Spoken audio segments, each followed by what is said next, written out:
Welcome to waves media Telugu.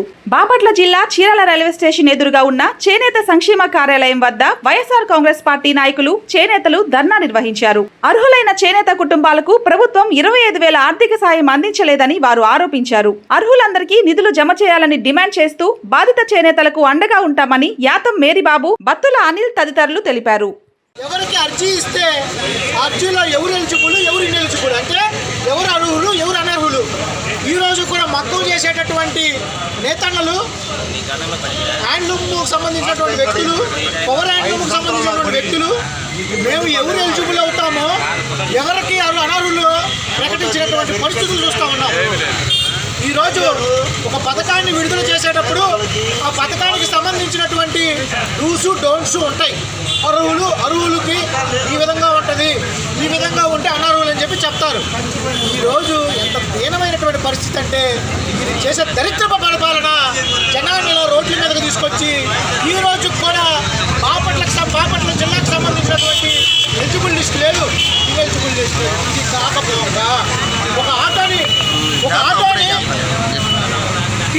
టీడీపీకి సంబంధించినటువంటి మండల నాయకులు ఆటోను తిప్పుకుంటూ అనౌన్స్ చేస్తూ ఉన్నారు. మీకెవరికైనా నేస్తం కావాలంటే మా దగ్గరికి రండి. ఎవరయ్యా మీరు? మీకు ఎవరయ్యా? ఇది ప్రభుత్వం పథకమా, టీడీపీ పథకమా? ఇది ప్రభుత్వం ఇస్తుందా, టీడీపీ వాళ్ళు ఇస్తున్నారా? ఏమన్నా ఉందా? మీరు చేసేటటువంటి పరిస్థితులుగా, మీరు చేసేటటువంటి క్రమానికి ఏమన్నా చట్టబద్ధంగా జరుగుతుందా? గవర్నమెంట్ ప్రభుత్వం సంబంధించినటువంటి నియమాలు జరుగుతూ ఉన్నాయా? దీనికి అధికారులు ఏం చేస్తూ ఉన్నారు? ఒక పక్కనటువంటి ఈ బాధితుడు సచివాలయంకి వెళ్తే మేము తీసుకోవట్లేదంటారు, ఎక్కడికి వస్తే మేము తీసుకోవట్లేదంటారు. ఒక ప్రతిష్ట నియమావళి లేదు. ఇలాంటి దరిద్రపు పరిపాలన చేస్తున్న చంద్రబాబు నాయుడు గారు కళ్ళు తెరిచి ఈ అధికారులు ఎవరికి పనిచేస్తున్నారో ఒకసారి తెలుసుకోవాల్సినటువంటి బాధ్యత ఉంది.